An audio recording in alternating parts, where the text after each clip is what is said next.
Hello friends, आज हम बात करेंगे कुछ इंपॉर्टेंट सवालों के बारे में जो ब्लड प्रेशर यानी हाइपरटेंशन की डाइट संबंधित लोग हमसे पूछते हैं। उन्हें हम आज सॉर्ट आउट करने का प्रयास करेंगे। काफ़ी लोगों के मन में काफ़ी सवाल होते हैं, उनमें से कुछ कॉमन क्वेश्चन ब्लड प्रेशर के पेशेंट्स की डाइट संबंधित आज डिस्कस करेंगे। टॉपिक पर जाने से पहले जो लोग हमारे चैनल पर नए हैं उन्हें रिक्वेस्ट करूँगा कि चैनल को सब्सक्राइब करें, वीडियोज़ को लाइक और शेयर करें। सबसे पहले हाइपरटेंसिव डाइट होता क्या है और ये डैश डाइट क्या होता है। डैश का बेसिकली मतलब है dietary approach to stop hypertension. ये एक ट्रायल, एक स्टडी की गई थी।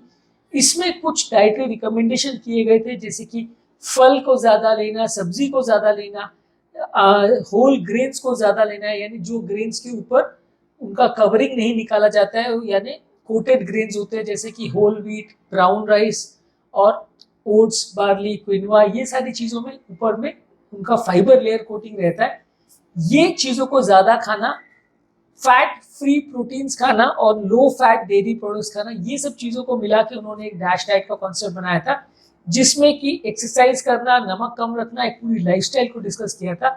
ये बेसिकली जो कॉन्सेप्ट है, ये हाइपरटेंशन वाले पेशेंट्स के लिए रिकमेंड किया जाता है कि जिन लोगों को भी ब्लड प्रेशर का प्रॉब्लम है उनको इस तरह का डाइट फॉलो करना चाहिए। ये अगला सवाल लोगों के मन में आता है कि ये डाइटरी अप्रोच हमारे ब्लड प्रेशर को कम कैसे करता है।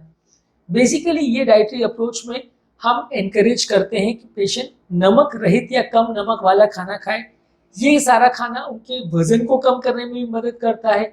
ये सारा ही तरह का जो खाद्य पदार्थ है, जैसे फ्रूट्स है, वेजिटेबल्स है, इनका ग्लाइसेमिक इंडेक्स भी कम होता है, तो ये डायबिटीज कंट्रोल के लिए भी अच्छे हैं। तो बेसिकली ये सारे खाद्य पदार्थ जो है आपका बीपी, शुगर, कोलेस्ट्रॉल, ये सारी चीज़ों को कंट्रोल करने में मदद करते हैं। और क्योंकि ये नमक को कम करते हैं तो इसलिए ये हाइपरटेंशन को डायरेक्टली और इनडायरेक्टली दोनों तरह से फायदा पहुंचाते हैं। अगला सवाल जो लोग हमसे पूछते हैं कि खाने में सोडियम कम करने से ब्लड प्रेशर क्यों कम होता है और कितना रिकमेंडेड है सोडियम दिन भर में लिया जाए। यूजुअली अगर हम सोडियम ज़्यादा लेते हैं तो शरीर में जाके वो ब्लड की थिकनेस या विस्कोसिटी को बढ़ा देता है, ब्लड को थोड़ा गाढ़ा कर देता है।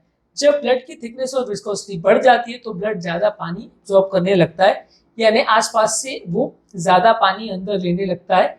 ये एक्स्ट्रा पानी जो है वो आपके शरीर का ओवरऑल प्रेशर को बढ़ा देता है। जब ब्लड के कॉलम में या ब्लड जो बहाव होता है उसमें ज़्यादा फोर्स होगा, ज़्यादा पानी होगा, ज़्यादा फ्लूइड होगा, तो वो दीवारों पर ज़्यादा प्रेशर एक्सर्ट करेगा, जिससे ब्लड प्रेशर बढ़ेगा।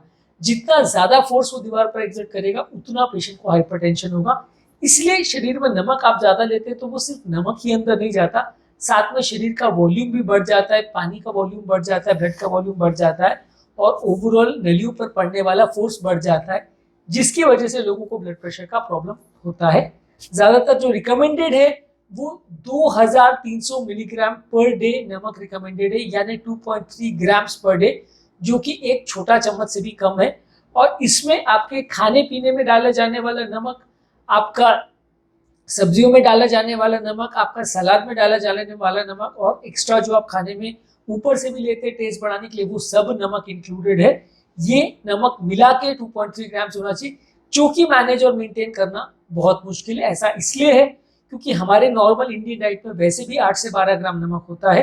तो टोटल अगर हम बोलते हैं कि तो आपको दिन भर में 2.3 ग्राम्स पर रिस्ट्रिक्ट करना है तो वो काफ़ी मुश्किल है। इसका मतलब आपको नॉर्मल डाइट में जो डाल रहे हैं नमक उसको तो कट डाउन करना ही पड़ेगा, साथ में आपको एक्स्ट्रा नमक भी नहीं लेना पड़ेगा। टेबल सॉल्ट की तरफ से जो भी नमक लेते हैं वो भी कट डाउन करना पड़ेगा। और इतना फीका खाना डेली बेसिस पे मैनेज और मेंटेन करना उतना ईजी नहीं रहता। इसलिए हाइपरटेंशन के लिए जो सॉल्ट का रिकमेंडेशन है वो कहने को 2.3 ग्राम्स पर डे जो है वो इजी है, लेकिन उसको मैनेज और मेंटेन करना और डेली बेसिस पर उसको मेंटेन करना मुश्किल काम है। इसलिए ये कहा जाता है कि सिर्फ नमक कंट्रोल करके ब्लड प्रेशर को कंट्रोल करना मुश्किल है। काफ़ी लोग जो नमक रेस्ट्रिक्ट करते हैं वो 10-12 ग्राम से 8-7 ग्राम पे ले आते हैं, पर उतना रिडक्शन करने से बहुत फ़ायदा नहीं होगा, थोड़ा बहुत फ़ायदा आपको मिलेगा। हाँ, कुछ रिडक्शन करने से आपको कुछ नहीं करने से कंपेरिजन में कुछ तो फ़ायदा मिलेगा, लेकिन वो बहुत फ़ायदा नहीं मिलेगा। एटलीस्ट जो डाइटरी रिकमेंडेशन का कट ऑफ है उस लेवल तक हम नहीं आ पाएंगे। ज़्यादातर लोग नहीं आ पाते। इतना स्ट्रिक्ट खाना हमारे इंडियन डाइट में मेंटेन करना थोड़ा मुश्किल होता है। वेस्टर्न कंट्रीज़ में जहाँ लोग ब्रेड ज़्यादा खाते हैं, मीट ज़्यादा खाते हैं या सैंडविच वगैरह ज़्यादा खाते हैं, इस तरह का डाइट में भी वो लोग मेंटेन कर सकते हैं। हालांकि उनको भी इसको मेंटेन करना मुश्किल है, क्योंकि उनके भी मीट और ज़्यादातर डिशेज में नमक तो रहता ही है। पर फिर भी वो लोग काफ़ी हद तक मेंटेन कर पाते हैं क्योंकि उनका थोड़ा सैलड बेस्ड डाइट और इस तरह का डाइट ज़्यादा रहता है। पर हमारे ज़्यादातर क्विजीन्स आप किसी भी जगह का ले लो, चाहे नॉर्थ इंडिया का, साउथ इंडिया का, राजस्थान का, बंगाल का, कहीं का भी ले लो, सब चीज़ों में नमक ज़्यादा ही पाया जाता है और कुछ क्विजीन में तो और ज़्यादा होता है। साथ में बहुत सारी चीज़ों में हमारे गुजरात में तो खासकर जैसे ये ढोकला वगैरह जो होता है उसमें बेकिंग सोडा भी ज़्यादा डाला जाता है, तो बेकिंग सोडा भी एडिशनल सोडियम देता है, तो वो और ब्लड प्रेशर बढ़ाने का काम करता है। अगला सवाल जो लोग हमसे पूछते हैं, क्या हम नमक का इतना रिस्ट्रिक्शन अगर हमको करना है तो खाने में हम इतना फीका खाएंगे कैसे, हम अपना फ्लेवर खाने का मेंटेन कैसे करें? देखिए कई और तरह के फ्लेवर्स आते हैं, कई तरह के हर्ब्स आते हैं, स्पाइसेस आते हैं, नींबू का रस आता है, विनेगर आता है, सॉल्ट फ्री सीजनिंग ब्लेंड्स आते हैं, इनका प्रयोग करके आप टेस्ट को बैलेंस करने का प्रयास कर सकते हैं। हाँ एग्जैक्टली इन सब चीज़ों का टेस्ट नमक जैसा नहीं होगा, लेकिन फिर भी ये सब चीज़ों का प्रयोग करके आप थोड़ा बहुत टेस्ट को इम्प्रोवाइज कर सकते हैं, थोड़ा बहुत नमक के बदले उनको यूज़ कर सकते हैं, ताकि ये सारी चीज़ों को लेने से हाँ खाना का टेस्ट लगभग वैसा हो जाए लेकिन उनसे ब्लड प्रेशर नहीं बढ़ेगा। तो आपको फायदा मिल सकता है जब आप नमक को इन सारी सीजनिंग्स और विनेगर और नींबू पानी से सब्सटीट्यूट करें। डैश डाइट के कॉन्सेप्ट में कौन कौन से फूड स्टफ हमें खाने चाहिए और कौन कौन से नहीं, ये एक और इम्पोर्टेंट सवाल है। ज्यादातर लोगों को fruits, vegetables, whole grains, fat free proteins और लो फैट डेयरी प्रोडक्ट्स या दूध के प्रोडक्ट्स ज्यादा लेने चाहिए, और इसके बदले कोई भी चीज जिसमें ऊपर से नमक डाला जा रहा है, जैसे सूप है ऊपर से नमक डाला हुआ, या कोई फास्ट फूड है, जंक फूड है, ये सारी चीजें कम करनी चाहिए। ऑयली फूड मार्केट में जो लेते हैं उसको अवॉइड करना चाहिए। कोई भी फूड स्टफ जिसमें सैचुरेटेड और ट्रांस फैट्स है इनको अवॉइड करना चाहिए। ये बेसिकली डैश डाइट का रिकमेंडेशन है कि आपको सादा खाना ज़्यादा खाना है, ऑयली और जंक फूड कम खाना है। क्या हाइपरटेंशन वाले पेशेंट्स को भी कैलोरी काउंट करना ज़रूरी है या ये एक हेल्दी लाइफस्टाइल का पार्ट है इसलिए करना आवश्यक है, ये अगला क्वेश्चन लोग हमको पूछते हैं। यूजली हाइपरटेंशन वाले पेशेंट में कैलोरी काउंटिंग करना उतना ज़्यादा ज़रूरी नहीं, अनलेस आपका वजन भी ज़्यादा और आपको वजन भी कट डाउन करना हो, क्योंकि ये कैलोरी इनटेक जो है वो डायरेक्टली हाइपरटेंशन नहीं करता। पर हाँ अगर कैलोरी बढ़ेगी तो डायबिटीज का चांस, कोलेस्ट्रॉल का चांस, वजन बढ़ने का चांस बढ़ेगा, और ये सारी चीजें बढ़ेंगी तो ओवरऑल कार्डियोवैस्कुलर सिस्टम पे असर पड़ेगा, किडनी पे असर पड़ेगा, ओवरऑल पूरी बॉडी पे असर पड़ेगा। तो ये सारी ही चीजें डायरेक्टली अफेक्ट ना भी करे तो इनडायरेक्टली आपके ब्लड प्रेशर कंट्रोल को अफेक्ट करती है। इसलिए रिकमेंड किया जाता है कि आप हाइपरटेंशन का भी प्रॉब्लम हो तो भी आप ऐसे फूड प्रोडक्ट पर फोकस करें जो हेल्दी है, कम कैलोरी वाले हैं और वजन को ना बढ़ने दें, क्योंकि वजन से डायरेक्टली फर्क पड़े ना पड़े, इनडायरेक्ट फर्क ब्लड प्रेशर पर काफी पड़ेगा। अगले सवाल लोग पूछते हैं कि सब मुझे ब्लड प्रेशर का प्रॉब्लम है तो मैं डैश डाइट पे हूँ, मान लीजिए अब मैं बाहर खाना अगर खाने जा रहा हूँ तो क्या करूँ, खाना बाहर खाऊं ही ना, या अगर रेस्टोरेंट में खाने को मुझे जाना है तो क्या क्या प्रिकॉशंस मैं रख सकता हूँ। तो देखिए वंस इन अ व्हाइल आप बाहर का खाना खा सकते हैं, डेली बेसिस पे तो नहीं खा सकते, पर वंस इन अ व्हाइल आप बाहर का खाना खा सकते हैं, बशर्ते आप जो खाना बनवाओ उसमें आप इंस्ट्रक्ट करें कि तेल कम रहना चाहिए, नमक कम रहना चाहिए, स्पाइसेस वो लोग आपके हिसाब से डालें, या नमक जो डालना है वो अलग से टेबल पर साइड में रख दें और बिल्कुल फीका खाना बनाए, ऊपर से आप नमक डालो, इस तरह का कुछ कर सकते हो। या आप बाहर जा रहे हो तो ऐसी चीज़ों के लिए ऑप्ट कर सकते हो जिसमें सैलड्स और ड्रेसिंग्स और ये सारी चीज़ें ज़्यादा है, जिसमें बहुत ज़्यादा स्पाइसी चीज़ें नहीं हो।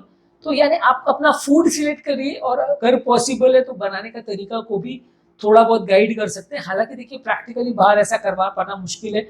मान लीजिए हम कोई स्ट्रीट फूड खा रहे हैं या किसी रेस्टोरेंट में खा रहे हैं, तो आप कितना भी बोलो, आप वेटर को कितना भी बुला के बोलो या कितना भी आप बनाने वाले को बोलो, आपके सारे इंस्ट्रक्शंस तो कोई भी नहीं मानता है, और कितना भी बोलने के बाद भी वो खाना ऑयली होता ही है और वो खाना नमक वाला होता ही है।